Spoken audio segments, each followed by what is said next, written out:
ভোটের মাধ্যমে বিএনপির ম্যানিফেস্টোর পক্ষে রায় দিয়েছে দেশের মানুষ। তাই তাদের প্রত্যাশা পূরণে সরকারকে সফল হতে নিজ কার্যালয়ের কর্মকর্তা কর্মচারীদের প্রতি আহ্বান জানিয়েছেন প্রধানমন্ত্রী তারেক রহমান। দায়িত্ব গ্রহণের পর শনিবার প্রথমবারের মতো প্রধানমন্ত্রীর কার্যালয়ের কর্মকর্তা কর্মচারীদের সাথে মতবিনিময়কালে তিনি এই আহ্বান জানান। একই সাথে পৃথিবীর যে কোনো গণতান্ত্রিক রাষ্ট্রে যখন একটি রাজনৈতিক দল যারা জয়লাভ করে সরকার গঠন করে তারা তাদের ম্যানিফেস্টো বাস্তবায়ন করে। তবে এই ম্যানিফেস্টোকে যদি আমাদের বাস্তবায়ন করতে হয়, খুব স্বাভাবিকভাবে আপনারা যারা প্রজাতন্ত্রের যারা কর্মকর্তা এবং কর্মচারীবৃন্দ, অবশ্যই আপনাদের সহযোগিতা প্রয়োজন। সভায় কর্মকর্তা কর্মচারীদের উদ্দেশ্যে প্রধানমন্ত্রী তারেক রহমান বলেন, বাংলাদেশের মানুষ অনেক প্রত্যাশা নিয়ে সরকারের দিকে তাকিয়ে আছে। কর্মকর্তা কর্মচারীরাও সেই সরকারের অংশ বলে তিনি উল্লেখ করেন। যে দেশটিকে আমরা আপন মনে করি, যে দেশটিকে আমরা আমাদের প্রথম এবং শেষ ঠিকানা মনে করি, এই দেশ এবং এই দেশের যারা নাগরিক তাদের আমরা ভাগ্যের পরিবর্তন করতে সক্ষম। আমরা প্রধানমন্ত্রী দেশের মানুষের নিরাপত্তা নিশ্চিত করার উপর জোর দেন। পাশাপাশি দুর্নীতি নির্মূলের ব্যাপারে তার দৃঢ় অবস্থান স্পষ্ট করেন তিনি। এছাড়া বিদেশি বিনিয়োগকারীদের আকৃষ্ট করার ব্যাপারে তিনি কথা বলেন।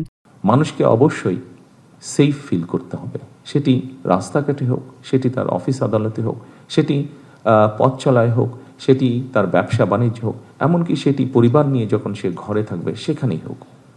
কাজটি অনেক কঠিন, কিন্তু আমি মনে করি আপনারা সহ প্রজাতন্ত্রের সমগ্র বাংলাদেশের প্রজাতন্ত্রের যত কর্মকর্তা কর্মচারী আছেন, আমরা যদি সকলে মিলে একসাথে কাজ করি, নিশ্চয়ই আমরা সেরকম একটি পরিস্থিতি গড়ে তুলতে সক্ষম হব।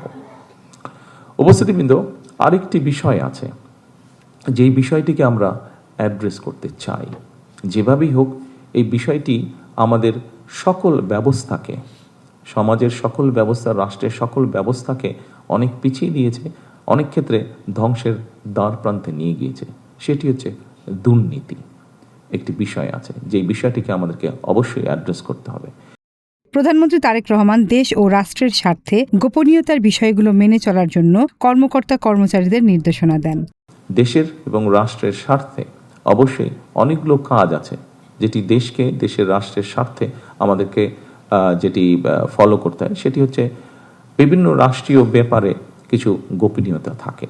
আমরা প্রত্যাশা করব, আজকে যেহেতু এটি এমন একটি যুগে এসে দাঁড়িয়েছি, আমরা বিভিন্ন সময় মিডিয়া বলুন, সোশ্যাল মিডিয়াতে বলুন, এরকম অনেক কথা চলে আসে এবং অনেক খবর চলে আসে, যেগুলোর মধ্যে অনেকগুলোই মিসইনফরমেশন বা ডিসইনফরমেশন হয়ে থাকে, যা রাষ্ট্র এবং জাতির জন্য অনেক সময় ক্ষতিকারক হয়ে দেখা দেয়।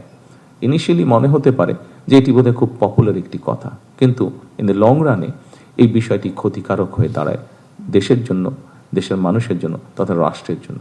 আপনাদের সকল কাছে আমার অনুরোধ থাকবে যে অবশ্যই আপনার স্ব অবস্থান থেকে যেখানে গোপনীয়তার বিষয় থাকবে, সেখানে দয়া করে আপনারা রাষ্ট্রের স্বার্থে, জনগণের স্বার্থে গোপনীয়তা রক্ষা করবেন।